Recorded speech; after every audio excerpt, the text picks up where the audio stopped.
Hi hello, ഇന്നത്തെ വീഡിയോയിൽ മൺചട്ടിയിൽ വെച്ച മത്തിമീൻ കറി എങ്ങനെയാണെന്ന് നോക്കാം. അതിനാവശ്യത്തിനായി കുറച്ച് ചെറിയുള്ളി, ഇഞ്ചി, വെളുത്തുള്ളി, തക്കാളി എടുത്തിട്ടുണ്ട്. എന്നിട്ട് ചട്ടിയിൽ കുറച്ച് എണ്ണ ഒഴിക്കുക. അതിനുശേഷം ചെറിയുള്ളി, തക്കാളി നന്നായിട്ടൊന്ന് വഴറ്റിയതിന് ശേഷം അതിലേക്ക് 1/4 ടീസ്പൂൺ മഞ്ഞൾപ്പൊടി, 1/2 ടീസ്പൂൺ മുളക് പൊടി, 1/2 ടീസ്പൂൺ മല്ലിപ്പൊടി ഇട്ട് നന്നായിട്ടൊന്ന് വഴറ്റിയതിന് ശേഷം ചൂടാറാൻ സമ്മതിക്കുക. എന്നിട്ട് മിക്സിയിലിട്ടൊന്ന് അരച്ചെടുക്കുക.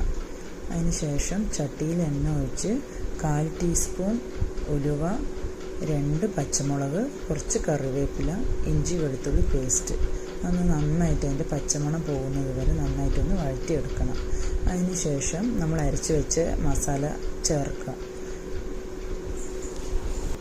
ആവശ്യത്തിനുള്ള പുളിവെള്ളം ഒഴിച്ച് 1/2 ടീസ്പൂൺ കല്ലുപ്പ് ചേർക്കുക. അതിനുശേഷം ആവശ്യത്തിനുള്ള വെള്ളം ഒഴിച്ച് 10 മിനിറ്റ് ഒന്ന് തിളയ്ക്കാൻ സമ്മതിക്കണം. പിന്നെ മാറ്റി വെച്ചിരുന്ന മത്തിമീൻ അതിലേക്ക് ഇട്ട് 5 മിനിറ്റ് ഒന്ന് വേവിക്കാൻ സമ്മതിക്കണം.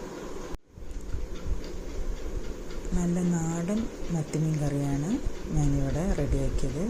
എല്ലാവരും ഒന്ന് ട്രൈ ചെയ്ത് നോക്കണം. അടുത്ത വീഡിയോയിൽ കാണാം. ബൈ.